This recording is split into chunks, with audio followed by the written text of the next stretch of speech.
I welcome all the students of class 6 to the English literature class. Students, open your book to page number 55. In today's class, we will start with the chapter number 9 of your book, that is The Good Turn, Acha Badlav. Okay, students? So let's start.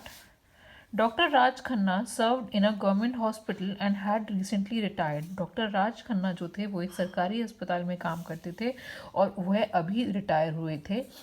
He was able to meet his normal needs of the life with the pension he got. और वह अपनी ज़िंदगी की रोज की ज़रूरतों को अपनी pension से पूरा करते थे. He was content with his life to a great extent. और वह अपनी ज़िंदगी से बहुत ज़्यादा संतुष्ट थे. There were only two members in his family, his wife and he. और उनके परिवार में सिर्फ दो लोग थे, उनकी पत्नी और वे खुद. His only son was settled in America and was happily married there. और उनका इकलौता बेटा अमेरिका में रहता था और वहीं पर उसकी शादी हो चुकी थी. Had Dr. Raj wished, he could have opened a clinic to earn money. अगर डॉक्टर राज चाहते तो वो अपना एक क्लिनिक खोल के अपनी वो पैसे कमा सकते थे. But he did not want to do that. पर वह ऐसा नहीं करना चाहते थे. He was satisfied with his lot. और वह उस चीज़ से बहुत संतुष्ट थे जितना उनके पास था.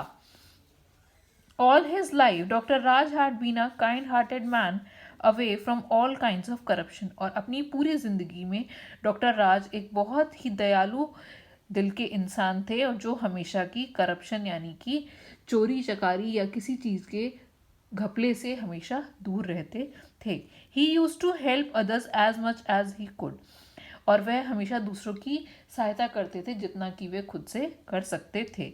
It was the reason that a large number of heads bowed to him whenever he went out of his house.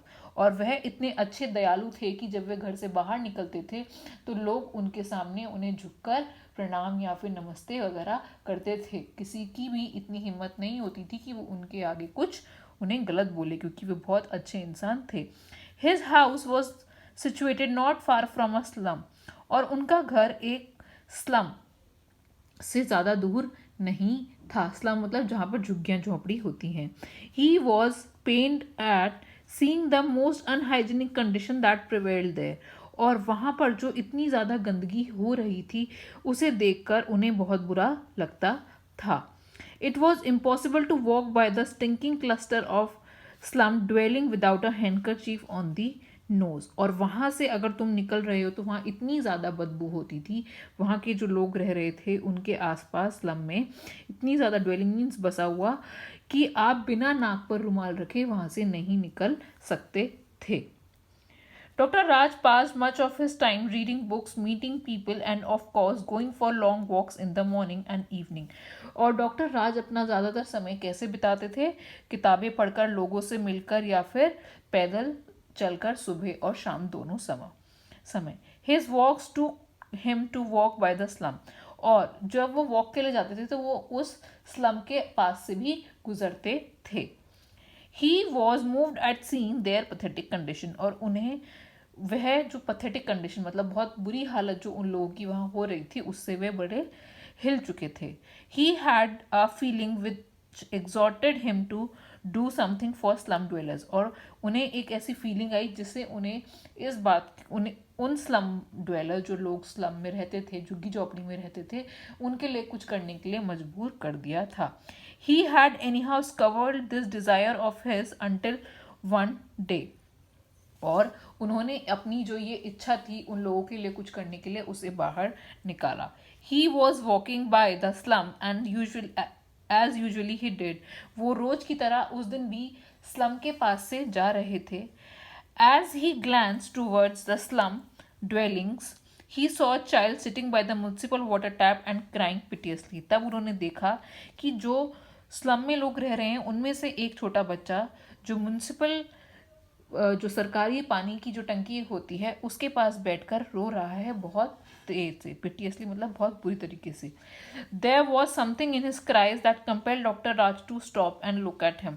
और उसकी चीख में उसके रोने में कुछ ऐसी बात थी जिसकी वजह से डॉक्टर राज वहीं रुक गए और उसको देखने लगे.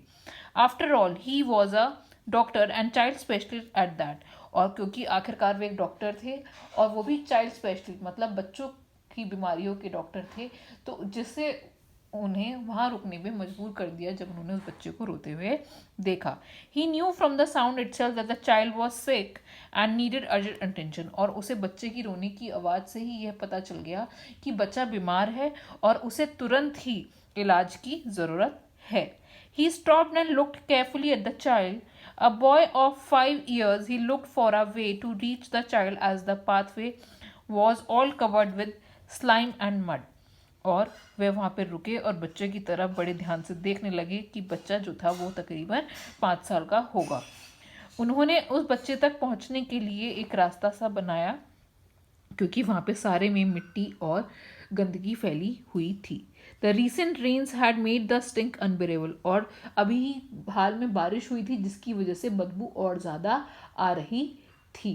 ओके स्टूडेंट्स, तो आज की क्लास में हम इस चैप्टर को इतना ही करेंगे। आपका होमवर्क है कि you will read this chapter. आप रीडिंग करेंगे चैप्टर की, जो मैंने आपको एक्सप्लेनेशन समझाई है उसको आप समझेंगे, और जो इस चैप्टर में अभी तक आपको डिफ़िकल्ट वर्ड्स दिखे उन्हें आप अंडरलाइन करके उनकी मीनिंग्स को आप सर्च करेंगे। Okay, thank you class.